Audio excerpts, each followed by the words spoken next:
For several decades, Godzilla has been stomping through cities and tearing down buildings in Japan. He has become an iconic monster, so it makes sense that American studios would be interested in capitalizing on it. After an initial unfortunate attempt in 1998 made it look like Hollywood would not touch this property again, Legendary Pictures decided to pursue the American film rights several years later, and have thus far produced 2 Godzilla movies with a third on the way, where he'll face off against King Kong. I liked both of them, especially the first one released in 2014, but the response from the public and Godzilla fans was more mixed. I'm going to defend both of these and explain why the creative decisions many weren't fond of worked for me. Let's start with 2014's Godzilla, directed by Gareth Edwards. Edwards has said that his biggest inspiration in this movie's direction came from the science fiction films of Steven Spielberg.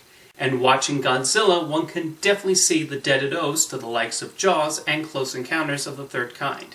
As a huge fan of Spielberg's work, it's probably not too surprising I found plenty to appreciate in Edwards' take. The Spielberg influences include emphasizing the human reactions to these creatures, the filming style, and the way Godzilla himself is built up during the runtime. And as an added bonus, the lead protagonist's surname is Brody, just like the main character in Jaws. I guess I should also start with the main criticism thrown at the movie, which was that you did not see enough Godzilla. I actually think that added to the intrigue and mystery of him. Throughout the film, we catch glimpses of this nuclear dinosaur stomping around, but it's not until the final moments that he comes into focus. And what a glorious moment it is. The excitement when he used his nuclear breath is one of the best experiences I've ever had in a movie theater. If the whole film was just seeing Godzilla on screen the entire time, I don't know if that amazing moment would have had the same impact. Edwards elected to give the movie the feeling of what it might be like to be someone in the middle of this monster battle, and I think that added to the size and scope of the movie. It really does put you in the shoes of Lieutenant Brody, and Seamus McGarvey also deserves praise for his excellent cinematography. Godzilla was also criticized for the human characters, especially the decision to focus on Lieutenant Brody. A lot of people found him boring and not terribly compelling, but I personally found myself invested in him and his attempt to survive this unusual situation. Does he have the most dynamic personality? Maybe not, but I feel that was intentional, as he basically serves as an audience avatar. This goes back to the frequent POV shots in the cinematography, as the whole idea is to project ourselves onto him. I thought the film did well in portraying his heroism, especially shown in the scene where he saves a lost boy and gets him reunited with his parents. Like the aforementioned Spielberg films, I liked how the movie depicted Brody's home life, as brief as it was. We get a sense of his relationship with his wife and son, and I also appreciated whenever we cut back to them at various points. The movie basically showed what people might face in the middle of a disaster, and the terror and uncertainty that can go through their minds. Audiences also did not like the decision to kill off Bryan Cranston's character early. The marketing emphasized Cranston's involvement, made it seem like he was the star. A lot of people wished we had followed him rather than his son, and I do understand that disappointment. However, I saw this as using a similar device to Alfred Hitchcock's Psycho, where we follow someone in the first act who we think is the lead, and then the movie throws us for a loop by killing them and thus upping the stakes. It shows what a genuine threat these monsters are, and gives Brody further motivation to stop them from causing more deaths. I also like following the scientists as they seek to understand and control Godzilla, and how the movie paid homage to Godzilla's nuclear origins. Edwards was able to convey that in a way that was sensitive, all the while giving us some fantastic monster fighting scenes. The special effects were excellent, and whenever you do see Godzilla up close, you can feel him towering over the people and buildings. The film as a whole felt like a thrilling roller coaster ride, with all the necessary excitement and awe. I loved watching Godzilla on the big screen during its original release, and my high opinion of it has not lowered from home viewings. For the sequel, Godzilla, King of the Monsters, it was clear the filmmakers wanted to give people more of what they wanted with the follow-up. Director Michael Dougherty promised audiences they would get to see more monsters and even more Godzilla, and he delivered. While I have a preference for Legendary's first Godzilla movie, I still enjoyed King of the Monsters. Before I get into why, I want to mention something I found confusing prior to the film's release. When the reviews started coming out and were on the mixed to negative side, a lot of Godzilla fans were in an uproar about this. Either they were disappointed in the negative critical reviews, or they were outraged and felt critics did not get it. and I did not understand why fans of the franchise wanted validation from film critics. How many Godzilla movies have been made, and how many have gotten good reviews? You can probably count the number of well-received Godzilla films on one hand. Even the original 1954 film got dismissive reviews from Japanese critics on its initial release.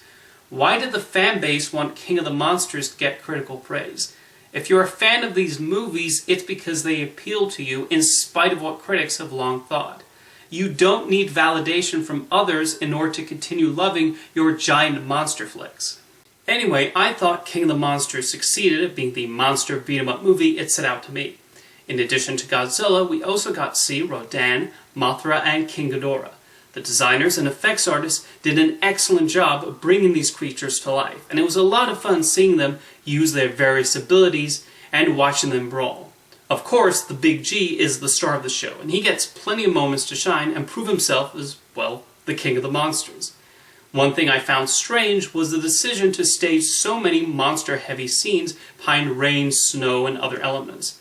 The monsters looked amazing and so detailed. Why are you hiding them? What audiences ended up taking the most issue with were the human characters. I did not mind the humans, for the most part. I actually really liked Kyle Chandler's entire storyline, as he desperately tried to reunite with his wife and daughter. I thought the film was able to portray his animosity towards the monsters and how that drives his motivations, and Chandler gave a really good performance. I also thought Millie Bobby Brown did well as the daughter, stuck in the middle of her parents' competing ideologies. However, her mother's desire to decrease the world population using the monsters was an odd plot point in my opinion. Following Thanos' own plan in the Avengers movies to wipe out half of the universe due to overpopulation, it makes me wonder if we're going to see a trend of villains wanting to perform mass genocide for the greater good. It was effective when Thanos did it, but please don't make this an ongoing thing in movies. I was fine with the presence of Thomas Middleditch, Aisha Hines, O'Shea Jackson Jr., and Zhang Ziyi as they fill their required roles, as well as the return of Ken Watanabe and Sally Hawkins. There was one human character I could not stand, and that was, disappointingly enough, Bradley Whitford's.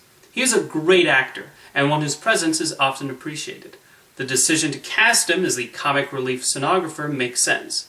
However, his frequent quips and snarky remarks were not funny and got on my nerves so much he quickly became irritating, and I just wanted him to be quiet. He was apparently inspired by Rick from the Adult Swim cartoon Rick and Morty, who I guess is kind of supposed to be annoying. However, this character came dangerously close to approaching the Sam's Parents from Transformers level of annoyance, and that's not a good place to be. Nonetheless, I found Godzilla King of the Monsters delivered on its promise of featuring spectacular kaiju battles and large-scale set pieces. There was also an underlying theme about the environmental effect human beings have had on the planet, although I wish this theme could have been slightly better executed. Overall, I'm impressed with how Legendary Pictures, Gareth Edwards, and Michael Dougherty have mounted these new Godzilla movies. Edwards sought to have us experience what it might be like to be stuck in the middle of a monster attack, while Dougherty unleashed his inner child's enthusiasm by opening up the toy box and excitedly showing us his action figures duking it out.